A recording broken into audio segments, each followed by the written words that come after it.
All right, welcome people. Welcome to Trending with Jyotshna Sharma. This is my first brand new digital media related show where we would be always live on digital media and I'll be bringing in exceptional guests to guide you, to enlighten you, and to bring the right knowledge at the front. Today, for the first time, on this Trending with Jyotshna Sharma, specifically, Prashanthi Reddy, my expert immigration attorney friend, has joined. I am very thankful to Prashanthi for gracing and acknowledging and accepting my invite to be on this online show with me. As such, me and Prashanthi share a great relation where I have interviewed her on various TV platforms ranging from Mana TV, TV5, TV Asia, ITV Gold, and of course now she always supports us as such as we speak about the immigrant community or the the people who are aspiring to be in the United States of America, be it a work visa, be it a family related visa immigration, be it the students or various other kind of asylum seekers, and everybody, Prashanthi is there to help. Prashanthi Reddy is a great friend of mine and who has great credentials to her name. She is registered in the Bar of the New York and, of course, has been consulting the Indian Consulate in New York as well, has many awards to her name, and has guided thousands and thousands of visa holders, specifically in the employment based category, as well as the various other immigration perspectives. She has guided people on those fronts. Prashanthi, very warm welcome to you. Thank you so much for joining tonight. You're welcome, Jyotshna. Thank you so much for your kind words, and it's always a pleasure to see you, and always fun to do a show with you. So, I couldn't say no to the opportunity, and it's great to be here. Thank you so much, Prashanthi. And as we speak, what I'll be doing today is I would be sharing, as I request the other people also to kindly please share this, interview with maximum people so that they can benefit. As you can understand, what has happened with the new October 2022 visa bulletin, there are a lot of issues that are, biting the people who are already, long wait of green card backlog, and they are seeking right answers. And for sure, I have Prashanthi ready to resort or say to seek answers for all those questions. And what I'm going to do is right now, we'll be sharing this page with all the people in the groups so that everybody can benefit. I was just doing the testing first, but now is the time to start this. And I would request you to post your comments on the comment section in the on the page, as well as you can do one more thing is you can equally call me. My number is 201 780 2442. I will put my number. You can call me here. Can call me at 201 780 2442 to ask questions. And they will be directly uh, answered by Prashanthi Reddy.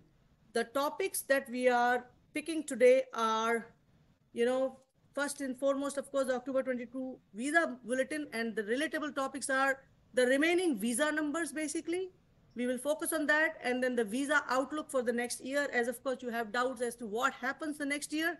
And of course, we will take FAQs regarding the age out, EADs, and APs.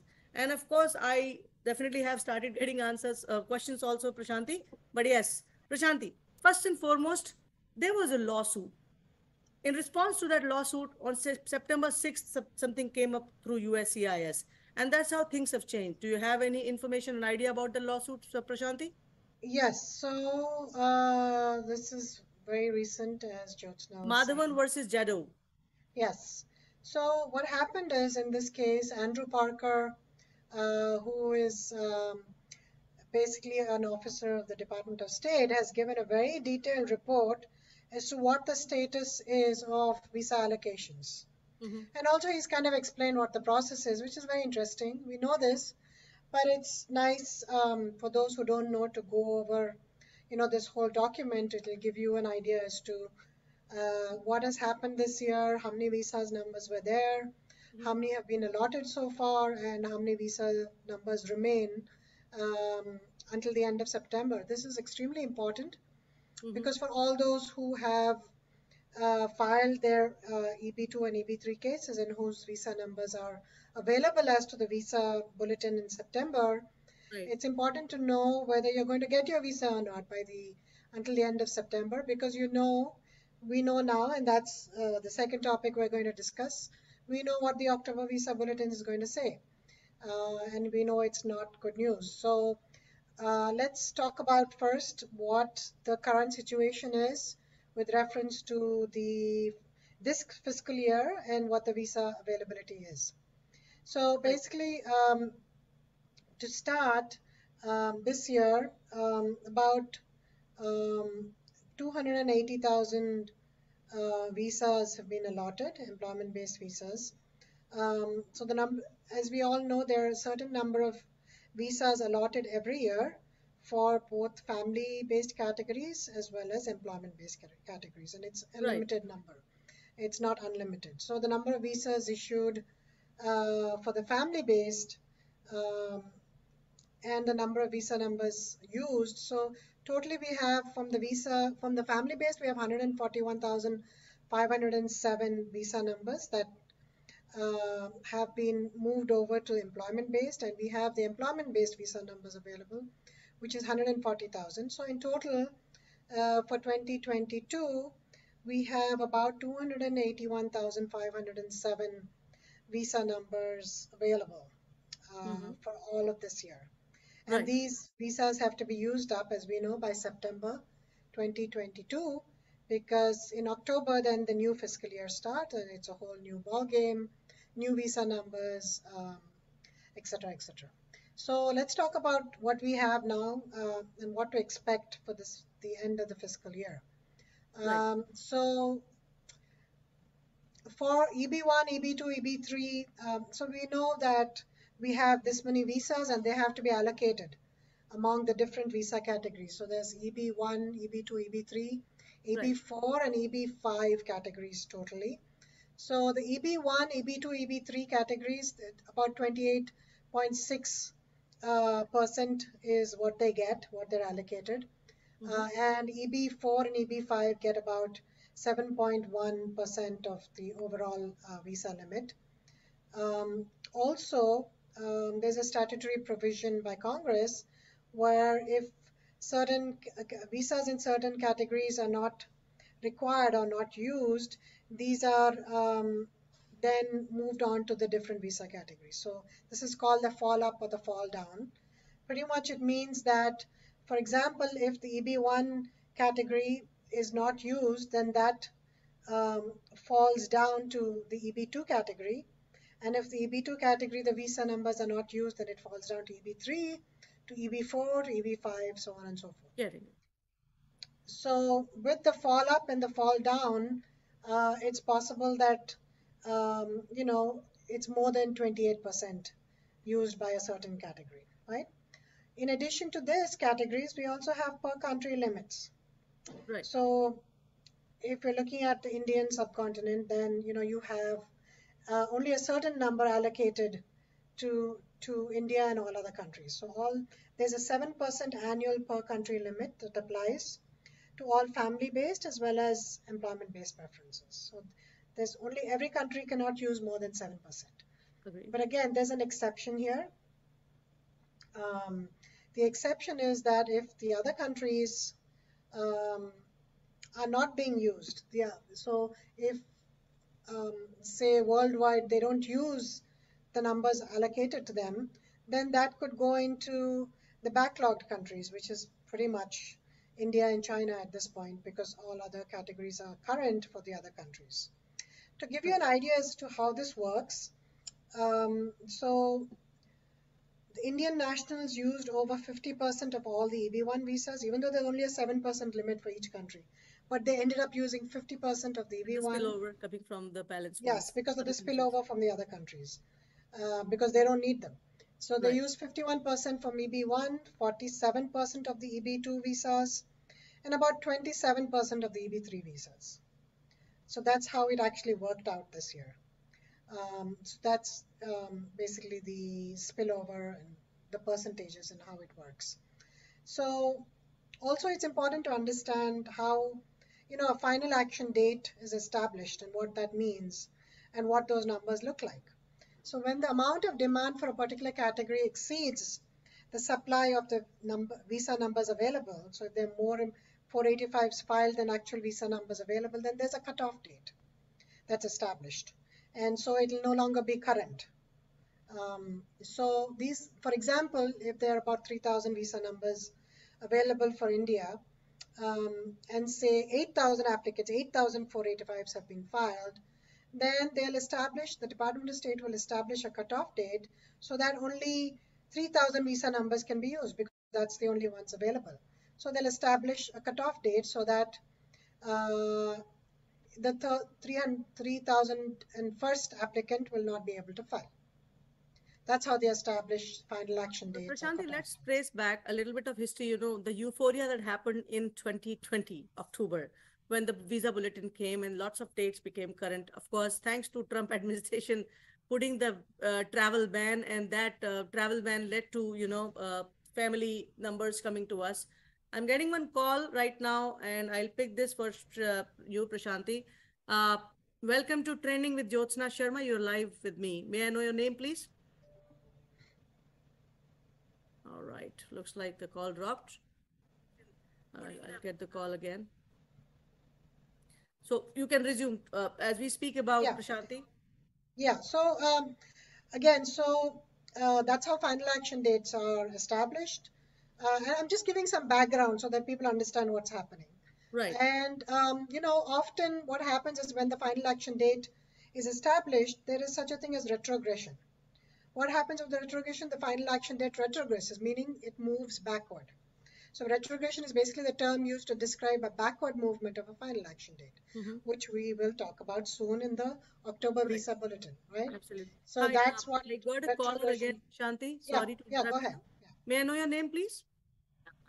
Ramesh. Ramesh, please ask your question from Prashanthi. My question is, so when we get EAD... I cannot, maybe you can speak up. Or Jyotshna, if you can hear the question, then you can One second, Ramesh. Yes, Prashanthi, what are you saying? I can't hear him, so if you can hear him, then you can just, tell me. Okay, so if I put it now, can you hear it? Just let me know. Ramesh, can you repeat your question? Yeah, so my question is, when we file 485 and get EAD, does kids' age get protected? I mean, my son is 16 years old. We filed 485 and we got EAD. My underlying 140 is approved. So will he be protected for age if the dates don't move? So Prashanthi, question is, will the age get logged in if at the time of 485 filing, do we get to lock the age as well as they have got their EAD? Although of course the numbers for GC have gone off now. So to answer that question, it depends on what basis you filed. If you filed based on final action dates, then yes, absolutely. Your child's age gets locked in as of the date of filing of the 485. So you don't have to worry even if it is your date retrogresses. If it is on final action dates, then only the date locks, not on the date of filing? That's correct. Unless the date of filing becomes current, right? If your date of filing date becomes the final action date at some point later on, and your child at that point, on that day that it becomes current, is still under the age of 21, then even then your date gets locked. Got it. Ramesh, were you able to hear that? I got that. So it is not at the time of the filing, right? So at some point the date becomes current, final action date became current, and also I-140 is approved.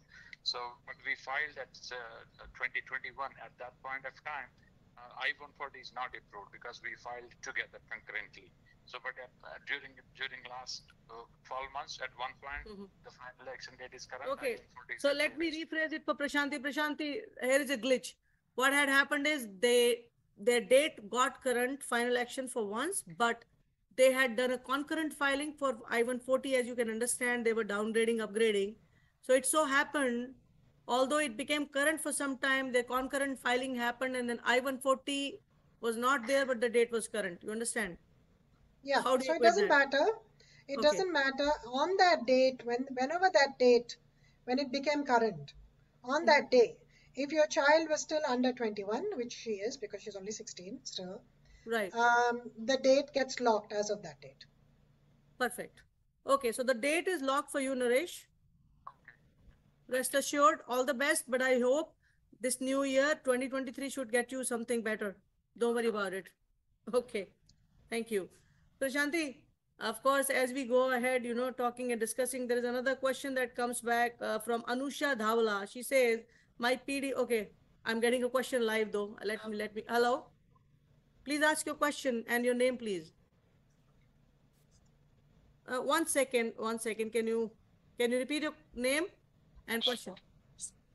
Prasad Reddy, tell me.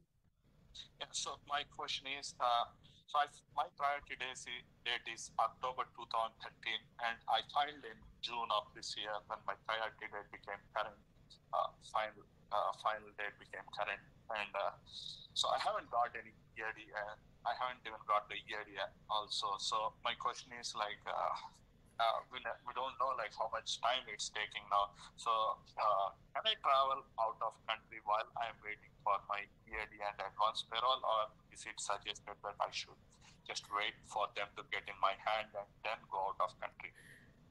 All right. So if you Travel can time. travel when your Okay, Prasad. 485 is pending, and you can, as long as, I mean, and you don't have to wait for EAD or AP to come to travel, as long as you have a means of coming back into the country. So You have a visa I'm stamp? presuming, No, I need to stamp as well. Prashanti, he says he has to go for a stamping. So the risk is again, yeah. So if you have to go for stamping, then you have to go for stamping, and you then be able to come back on a H1 visa, presumably. And once you come back, you're still fine. Your 485 continues to be processed. yes. But if Now, you leave the country and just to cannot come back enlighten into the both country, of you, rather, I would say the problem that is happening right now with the H1B visa stamping in India is you're not getting dates, number one, for the visa stamping. And moreover, the Dropbox facility is not as cool as it was earlier because people are getting held back for 20 to 30 days, even 60 days, even after Dropbox is provided, even though you are going for Dropbox. So, Mr. Reddy, be aware of that before you travel. And otherwise, yes, you should wait for your EAD AP to come in your hands. We understand that your date got current. But Prashanti, I have a question. His date got current to 2013 was the date. Now dates are retrogressing. How do you foresee? Will he get his EAD AP at least or not? yeah, he'll definitely get his EAD AP. That has nothing to do with whether the dates are current or not. That is just a normal, natural aspect of processing of a 485. When you file a 485, you are entitled to EAD and AP. But as the gentleman said, if he wants to take the risk and go and get a visa and come back in on the visa, absolutely you can do that. Of course, there is a risk of not being able to come back because the visa might get rejected, and there is the risk of delay definitely because there are no dates available. So it depends on what your emergency is, what your situation is. Everybody has a different situation. And Right. of course, we know EAD, AP is not something that's coming in 3 months or coming in a definite period of time. Absolutely. That is getting delayed as well. So you have to weigh your options. So, even though I travel out of country, my EID and advanced payroll applications will be in processing state. They won't get cancelled. Is that right? So that's an interesting question because what was happening is that for some time when you had a pending advance parole and you traveled, they were actually canceling the advance parole application and you would have to then refile. You can always refile. You had to refile your application then as a new application. But recently, I don't think they're doing that. They were doing it under Trump, but I think recently they may not be doing it. But as I said, it's a risk. USCIS, it depends on um, what they're doing at that moment in time. But right now, it seems that if you have an EAD pending and you travel, they're not canceling the EAD but they can go back to doing that at any point of time. They were canceling a pending application if you travel. Yes, they were doing that. All right. Okay. Thank you. Thank you for that. Yeah, I definitely understand that it's not suggestible to travel, but I have some things I need to take care of. It's been a while I went back in this situation, like it's going back and forth, and we might Well, get. we wish you all the very best. Take the right step, right decision. That's what we can say. All right. Okay. Thank you. Thanks, Prashanthi. In fact, a lot of questions coming in. When will March 2015 EB2 be current in the final action dates? It's like, okay, astrology is not your profession, though, Prashanthi. What is your And I don't have take? a Pandora's box, and I don't have the ability That's to look into the future. I wish I did. I really wish I did. Then I would have answered that question. But the only thing we can say is that EB2 is, as we know, October visa bulletin. We can talk about that. mhm, EB2 has retrogressed by 2 years and 8 months, I believe. It's gone back to April 2012 from December 2014. EB3 it has a better now, it's just a seesaw. It's so ridiculous. So EB3 has some prospects now. It's moved forward by 2 months, both in the final action date as well as dates for filing. And EB2 has moved back, both dates for filing and final action date have moved back significantly. And the prospects for moving forward are not that great because we know that this year, this fiscal year, the next fiscal year, we're only most probably going to have a limited visa numbers availability simply because those family-based cases, that 142,000 family-based cases that got moved to employment-based, are not there anymore because they are being used up in the family category.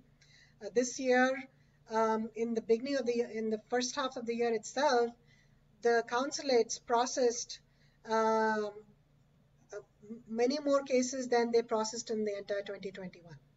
So, just from that, you can see that the consular cases, family-based cases are going back to normal slowly. So mhm. we can't expect to have that kind of fall down from family-based to employment-based. And that's why we're seeing cutoff dates for EB2. Getting it. So, Prashanthi, I have a question from Pravdeep Koganti. He says USCIS is marking several cases as case remaining pending starting September 6th. Does it mean the adjudication is complete and files are sent to the storage waiting for the final action date to be current? Can you please explain pre-adjudication process at the field offices?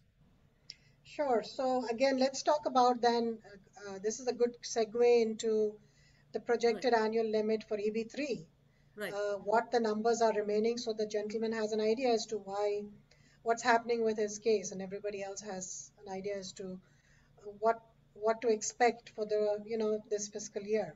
So basically, USCIS, based on their pending inventory and based on the cases that have been filed so far and the numbers available for EB3, the estimated annual limit is for India is 12,700 cases.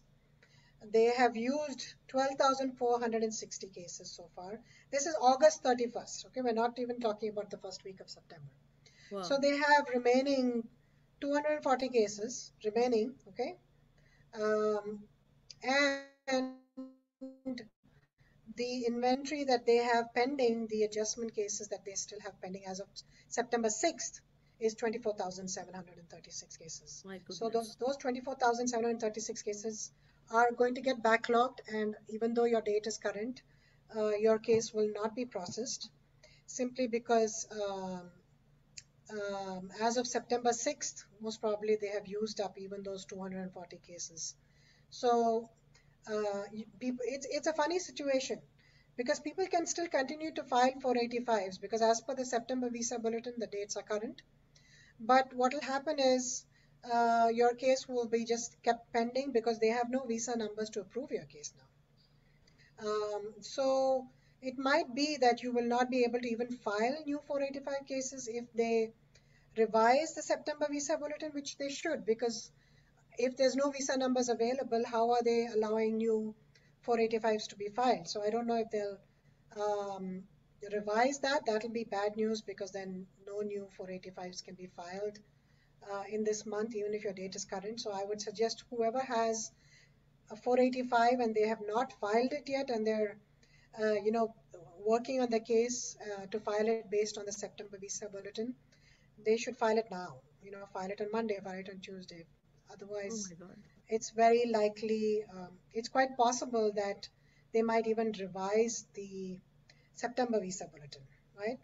So that's the situation. And with EB2, on the same note, um, the estimated annual limit number of visas available for India was 60,000. Visas used through August 31st is 57,214. So remaining visas as of August 31st, again, not counting the first week of September, is 2,786 that are remaining.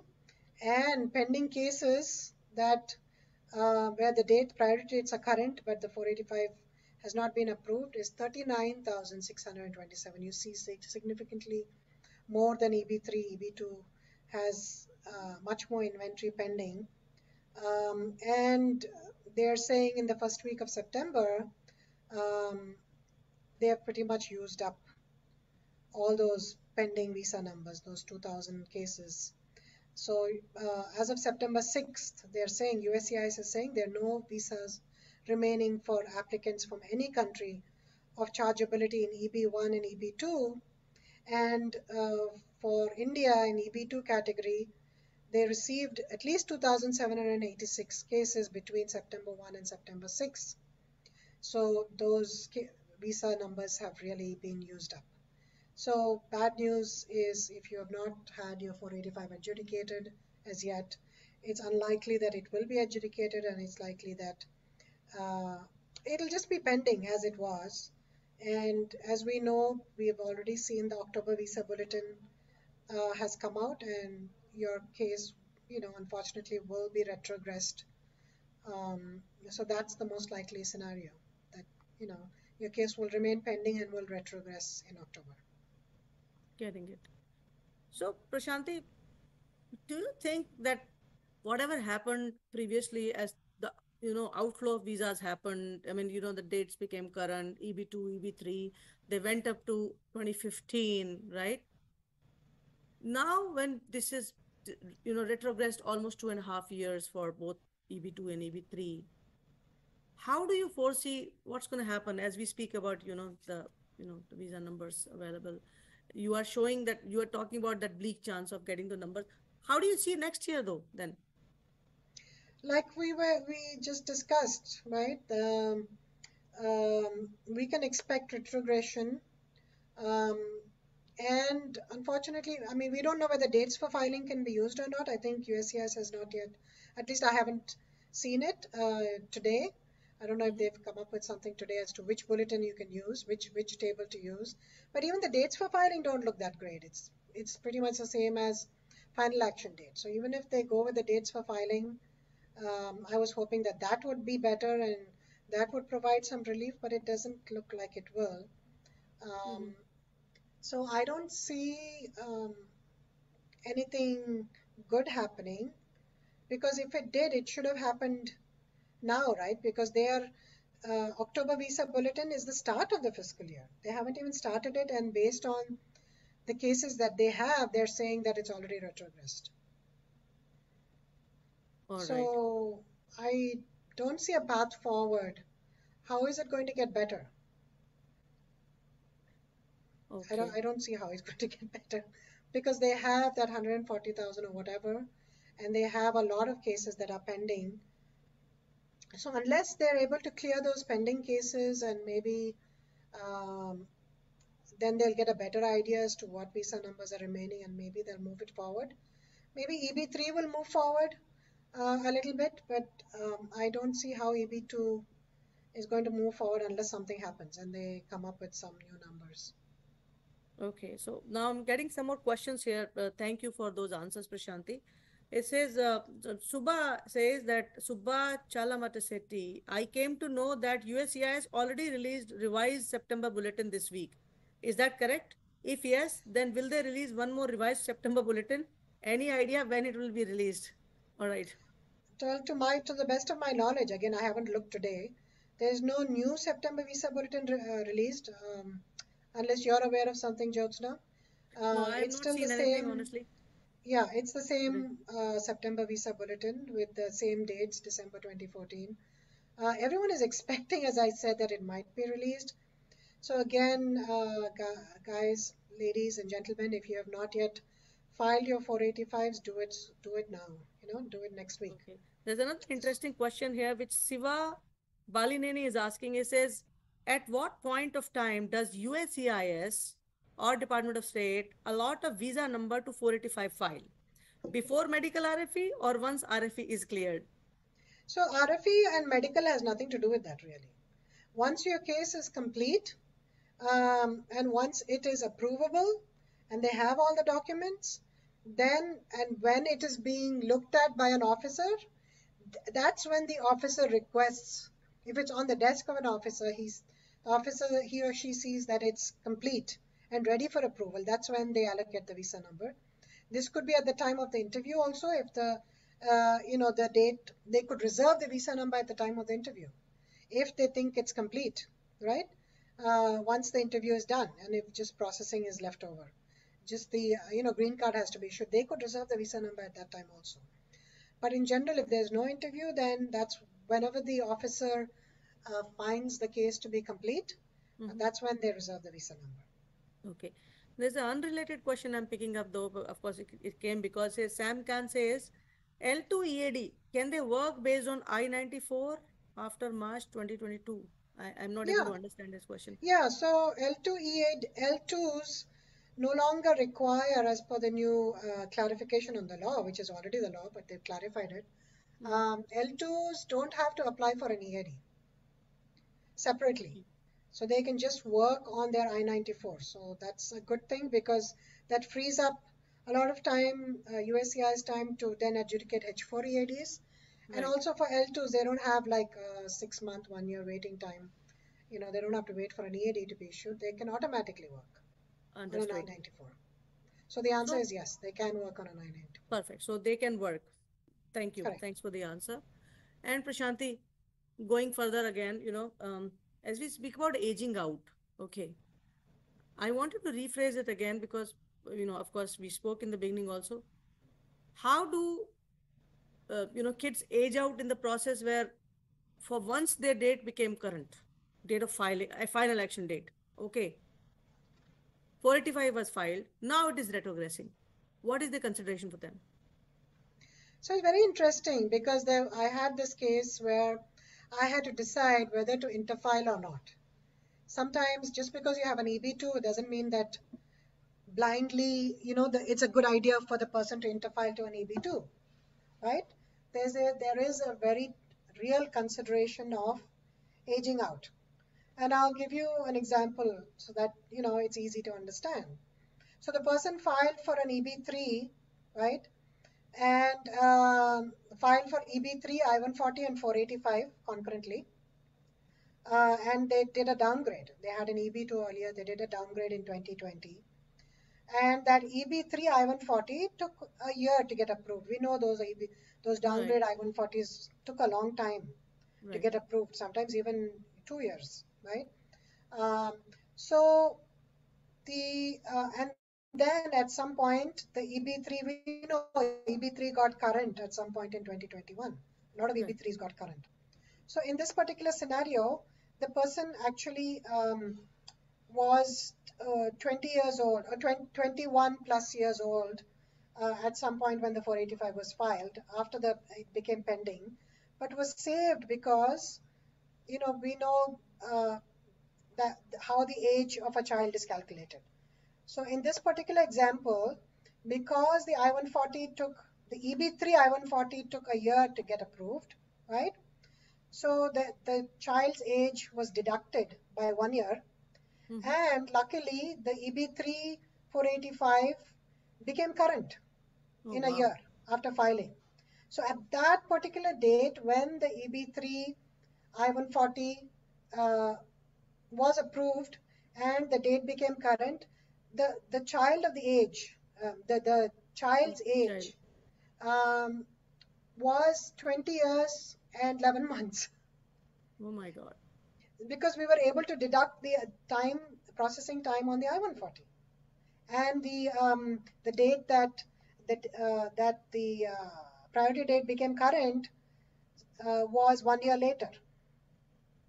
So there were just a few days that the child was under 21 based on that artificial date.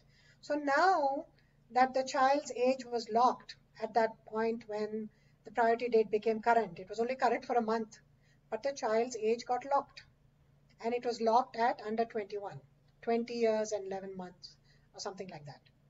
Now if this person, and then after that the next month the child again the date retrogressed, right? EB3 was no longer current, but luckily the child's age was locked, because it's enough that at any time if it was current, the child's age gets locked.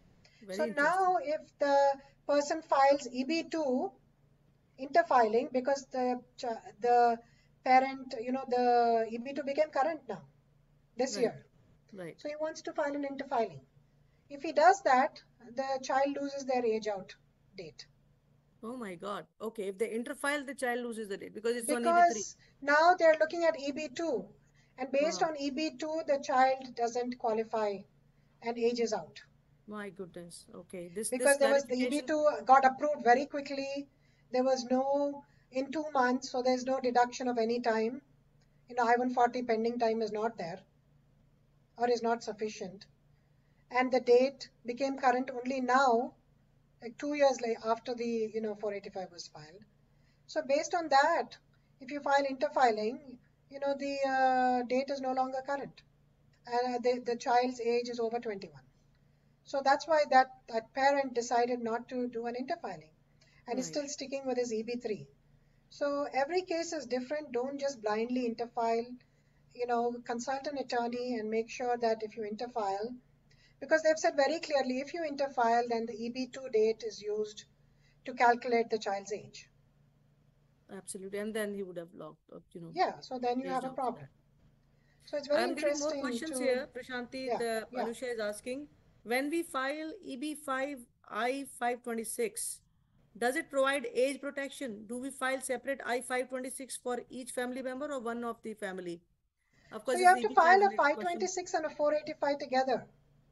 It's concurrent. And same thing, if your date is current, then it will provide protection, otherwise it won't. Okay, so EB5 again is not, okay, for India it might be current. Yeah. Okay. Another question from Ranganath Purohit. He says, I have EB3 EAD plus AP and EB2 EAD. If we use EB3 EAD, then do I get logged to EB3 forever? Okay, interesting. Yes, you might, because you have a 485, right? And you're not on a H1 anymore because you're using EAD. Then if you can no longer withdraw that EB3 485, because that is your status now, because you don't have an underlying status anymore. So if you were to withdraw that 485, then what is your status? Then it's your EB2 485 status, right? So you can choose between your EB2 485 and EB3 485. But you can, once you use your EAD, my point is you can no longer file another 485. Right. So you're stuck with either this or that.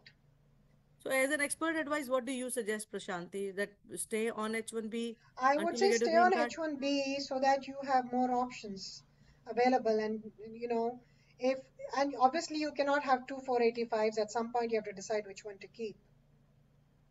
And you have more options available for you then. Right. If you move to EAD, then you're locked onto a 485. You can choose which one. It could be the EB2 or the EB3 485. Either one. But, at some point, one of them has to be cancelled. So just to keep your options open, I would just suggest to continue on a H1 if you can. Getting it. Thank you. And Prashanthi, let's trace it back to the history. 2007, some magic happened. Similar things happened. The dates became current and then people came on EADs. But again, retrogression happened and green card visa numbers were not available for years. It took people for 12 to 13 years to get their finally, green cards. Do you foresee something like that in this situation right now, or it'll be a little better? Well, I think rather than dreaming and hoping, and we don't want another pandemic to happen, right? I mean, everything comes with a cost. Okay, So we don't want this to be a reason for cases to move forward. I think, right. Jyotsna, this is where advocacy is so important. Absolutely. I've been doing it. We've been doing it, and we'll be again vocal about it now. Right. I mean, this is again the time to advocate because, again, a lot of people did get their green cards. They were just lucky. But how long can we rely on luck for? So I think Very true. it's very important to advocate again with the Biden administration. They have so many bills pending on this matter, at least five or six, right? Absolutely. And we have to see what happens with the midterm election, of course. And if something beneficial happens and if they're able to keep, both parties, one party is Correct. able to keep both houses, then Right. we might see something happening. Again, it's a numbers game, right? Um, Very true. all the Democrats and some of the Republicans have to support it. Any bill that moves forward, and Bills are tough that's to where the deadlock is. get through, Prashanthi. Bills are tough. I have been doing this advocacy for almost 4 years now, four plus years, specifically for green card backlog. And what we have noticed is, I mean, of course, we work with Democrats, we work with Republicans, as for the people to understand. Of course, I'm co-founder of a nonprofit called as High Skilled Immigrants for America. It was founded just for the reason to do the advocacy. I don't publicize that nonprofit anywhere. I mean, we have to send letters out. I would send it out silently. That's out. But then, yes, people participation is required. And so far, none of the governments have done anything for the green card backlog. It is a fact. Unless everybody comes together and raises voice, it's not going to happen. And of course, last year, howsoever, whatever way USCIS adjudicated the cases, how delayed the process was, how much frustration you have. Now, the fact is, there is a retrogression that has come. 2.5 years. These 2.5 years of retrogression are not going to go easily. It's not happening soon next year, as Prashanthi says, or next to next year even. So you'll have to survive on EADs only then, if that be the case. And as Prashanthi says, coming on EAD itself has its own perils. Prashanthi, enlighten us a little bit more. If people say, okay, I'm done with it now, I'm done with the stamping issues, I will just keep my EAD AP with me now and survive. How do you see that situation? I think it's better than being on a H1. So something is better than nothing because you have the ability to then move from one employer to another. At least we have AC 21. And there's some good things that happened recently because of their push to process, all the visa numbers this year. That is a good thing actually, Mm-hmm. because last year so many visa numbers were wasted. Right. This year it looks like they're using up all the visa numbers, and that's a big silver lining if they're going to continue to do that. And the reason they're able to do that is that everything has been moved to the field offices, right? All adjudication of 485s have moved to FODs, Right. the Field Operations Directorate, and this has caused really improvement in their processing time. Now FODs are adjudicating 96% of employment-based cases. Okay. We know field offices never adjudicated any cases; they only took interviews. So now they've moved everything to field offices. So I was a bit skeptical about how field offices will certainly have the capability of processing all these cases when they already have Mm-hmm. their own workload. But it Right. seems like they're doing it and pretty successfully if you look at how they were able to use up all the visa numbers. So Right. that's a silver lining, and you always have to look for some silver lining. So So some at some least they're changes have using come up in the the numbers that are policies. there. Yeah, Right. they're Right. using up the numbers that are So there. Prashanti, we are left with another 10 minutes. As I don't want to take much of your time. 1 hour is sufficient to get answers. Of course, we'll go for the summary of everything. One last caller, if anybody wants to call, I'm giving my number again: 201-780-2442. I repeat, 201-780-2442. You can call me and you can ask the last question, Of course, we'll go to summarize everything. And of course, I have a little curious question for the family based visa immigrants also as to what. Okay, I got a call. Let's take this lucky person now. Hello. Hello, Please take your name and the question, please. this is Prasad Reddy again. I have just a follow-up question. Okay, Prasad. Can I go ahead? Yes, please. Yeah, so my follow-up question is like, let's say when I go to India and I get stuck there and not able to get my H1 visa stamped. So let's say I just wait out there and will my green card application be continue, like is in process, or will they cancel it? Like if I just get stuck there without any stamping, just stay there for a few years. Yeah, if Few you leave years. the country and you don't come back, Jyotshna, you want to repeat the question for those who maybe didn't hear it? Okay, yes. So I will repeat this question. Prasad Reddy says he is ready to take a little risk while his green card adjudication is in process as the dates have retrogressed. If he goes to India, goes for a visa stamping and unfortunately gets stuck, say somehow, for a few years, will his green card process be still in place or not? So the answer to that is, a 485 is only for people who reside in the US. It is not for people who don't reside in the US. So I would say a stay of 6 months or more would kind of break your residency in the US. So most probably what will happen is a few years is a lot of time. So a 485 cannot be processed in this country if you're not in the country, right? You have to be in the country. I mean, intermittent travel, being outside the country for 2, 3 months, 4 months, and you going on vacation does not affect your 485. But if you have moved residency and you start taking up a job and you're living now not in the US, then most probably your 485 will not be processed. Then you'll still have your I-140. And what will happen is you'll have to file for I-140 consular processing, which means that then NVC, National Visa Center, will be involved. It's a similar process to a 485, which you'll have to go through again. National Visa Center will collect all your documents, you'll have to fill out a bunch of forms.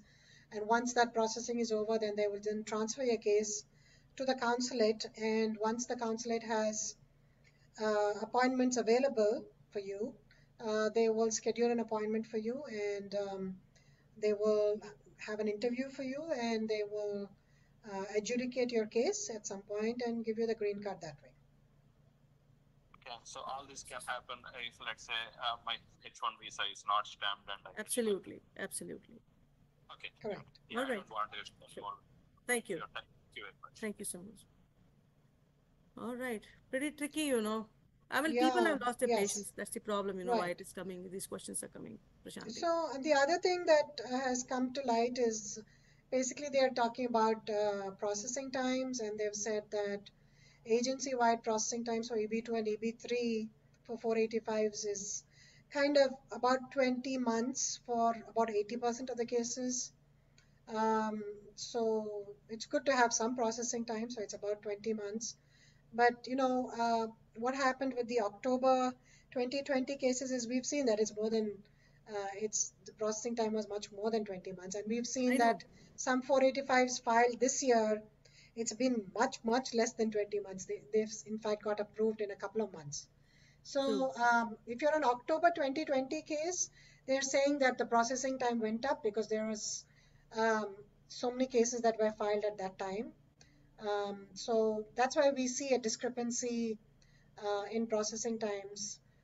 So the processing times were 15 months in 2022 as opposed to that 20 months, and Right. 14 I'm months getting a and 13 caller again, months. Prashanthi. Sorry to interrupt. Let me see. I Sure. don't know who's. Hello? Hello? Hello. Yes.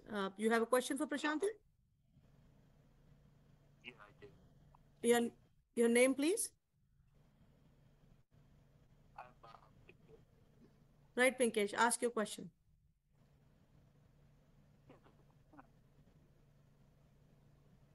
if they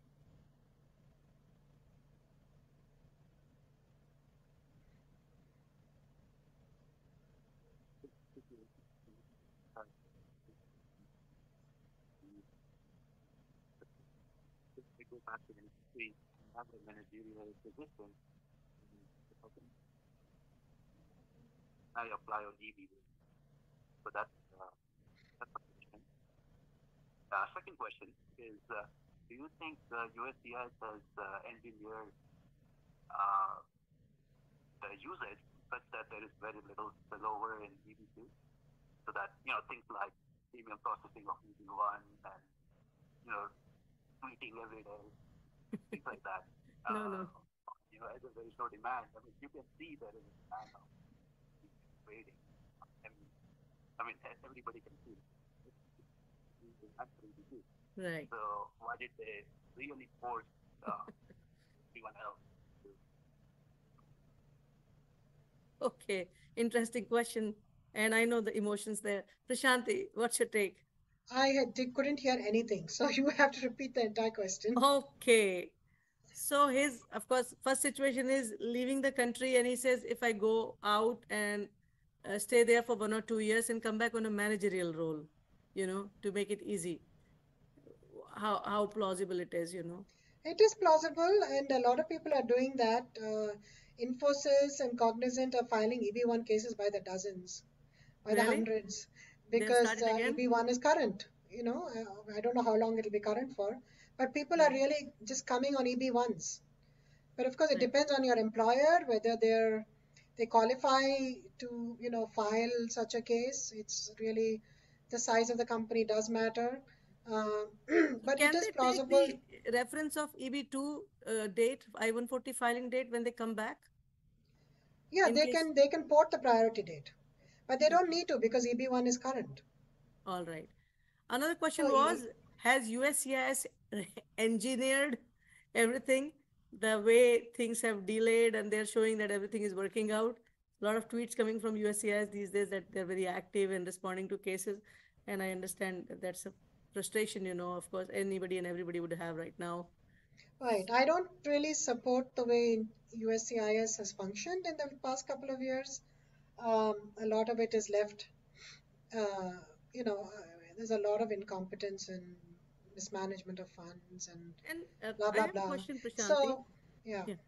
I mean, but you know, just quickly, to finish my thought on that USCIS functioning, during COVID they laid off right. They laid hundreds off of many people, people. and they found themselves in a situation because they laid off because for a few months Right. during COVID in March 2020 they didn't have enough applications, so they just decided to lay off thousands of people, And that and was the they couldn't problem. get back to speed after that. After Absolutely. that, it was like downhill. One thing led to another, and it was a roller coaster of things That's going how the mayhem, downhill. it all fell on us, the immigrants, It the all fell green on card us. It backlog was community. So I have another caller, Prashanthi. They don't want to let you go when I said I'm leaving now. So may I know your name, please? Hi, Jyotshna. My name is Vishal. Vishal. Hello, Prashanthi. Hi. I have a quick question. So USCIS has already announced that they have got like 60,000 family-based spillover. So what do you think? What are your thoughts? So the dates will start moving again. My priority date is like August 2014. I filed, but I never got the green card. Maybe I'm one of those unlucky folks. So you see the dates going back to 2014 again? I heard part of it, but not the whole thing. He says 2014 is his priority. Of course, he's the unlucky one who could not get his green card in Yeah. time because of the delays by USCIS. When do you foresee that 2014 becoming current? Again, I don't know. I wish I had good news. And maybe there is. I mean, no news doesn't necessarily mean that it's bad news, right? But I mean, based on what USCIS, I mean, is envisioning with reference to processing times, um, they are saying that EB3 will move forward. So again, we are back to the same downgrade, upgrade. My goodness, how This many whole up, thing with down, up, down? downgrade and upgrade. So they're saying EB2 will likely remain current for applicants from all countries. Yay, good for the other countries other than India and China. EB2 will likely retrogress for India, and we have already seen that. And EB3 will likely advance for India.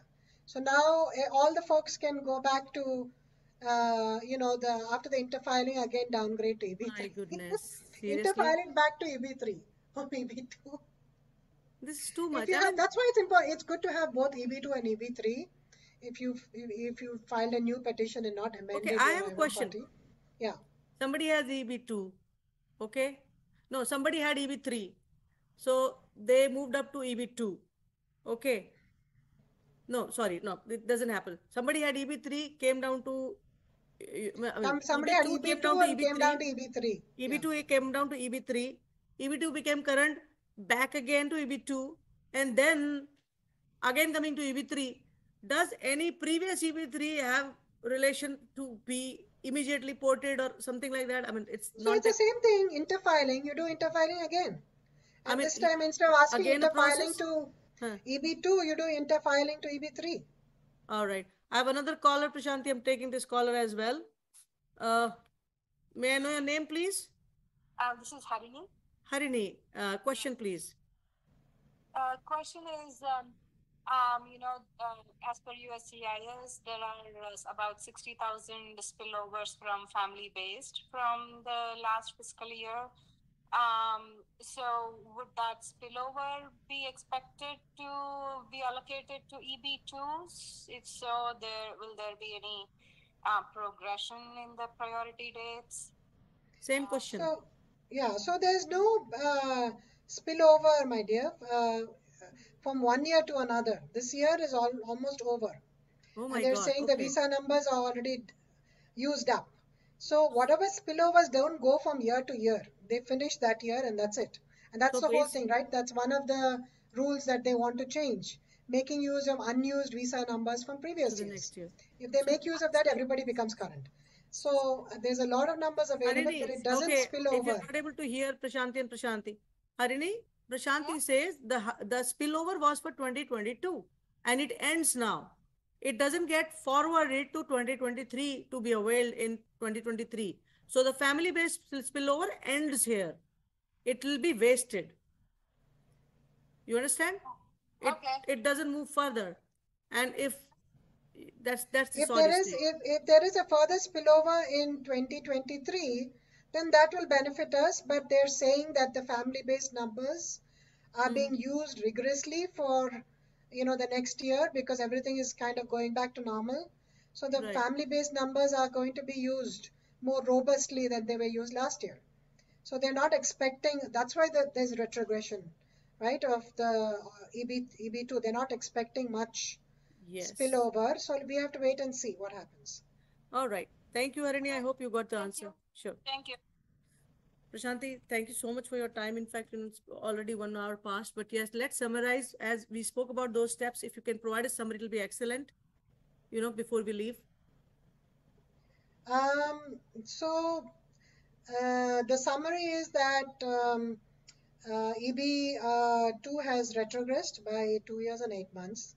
EB3 seems to be slowly inching forward, and it's likely that there will be some advancement in final action dates for EB3 for India moving forward.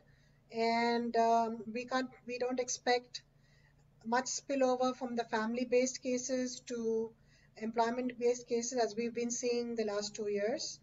Further summary is that USCIS has been successful in using the available visa numbers. They've used all of them, they're saying. So none of them are wasted as they were in 2021. And the reason they've been able to do this is they have moved all the 485s for processing to the field offices and to NBC, and they've moved them away from Vermont and Texas. So this is, I think, the summary of what we've been saying for the last 1 hour. Thank you so much, Prashanthi. And Prashanthi, if somebody has to consult you in person, of course, they need the right attorney to present their case, and every case is different, Where should they connect you? You can go to my website and my email address will be there.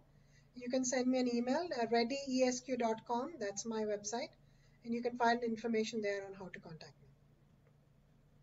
Perfect. Somebody is countering, says that is not correct. USCIS announced that DOS expects 200K EB visa as opposed to 140K EB visa. Basically, 60K got spillover from FB to EB. It's all So past now. I don't know, but based on what USCIS has said at the ELA conference, they're not expecting much of a spillover. Then you would have seen progression, right, in your EB2 cases. There is a 2+ year retrogression, and we're not seeing any progression in EB2. Then there would have Looks been like there's a little some. contradiction on this statement, though, Prashanthi. Some other people are saying that they saw the USCIS link on same. Looks like, but then 60,000. If it doesn't move, it just ends on 6th of September. This means.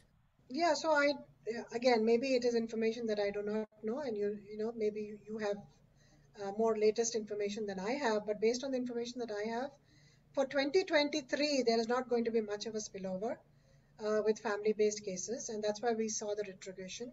2022, there has been a lot of spillover. I told you 140,000 cases. There has been a spillover, but that ends as of the end of this month. Basically, even if there was a spillover of 60,000 also, it all ends on 6th of September or 30th of September? 30th of September, but they're saying that they've already used up the visa numbers. Okay, so they're saying they've already including the used up. spillover. Okay, all right. So, I mean, I actually did not follow up on that news also, so I cannot comment here from my side. But yes, people. We can definitely Prashanthi look has it given. up and give you more information as to what that 60,000 number is and Prasad Reddy has what they're given the referring link to. right now. I mean, Yeah. I cannot open the And you link. can On send me an the email on that if you have further questions on that, and I'll look it up and let you know. Right. And we definitely would like to have you again on some monthly, sessions, Prashanthi, just to, guide the community. And as we speak about this, people, all of you, I understand it's a very sorry state that all happiness just got junked because of the retrogression that happened, uh, you know, uh, all of a sudden. It was not in the expectations. Advocacy is one thing you'll have to do, because you'll have to clear a path, steer clear the path for everybody, the future generations to come, those people who are on OPTs right now looking for green cards, through H1B route. This is a long journey. Unless there is a congressional change, nothing is going to happen. You all will have to join hands together for this. So don't just wait for your luck to shine. Corona doesn't happen every time. In fact, that was, I know it was a disaster for the world, but COVID did benefit the green card backlog community. What an irony. So it doesn't happen. It was historic. It doesn't happen like this. Prashanthi, thank you so much for all your time today and the guidance. And we look forward to definitely have more sessions with you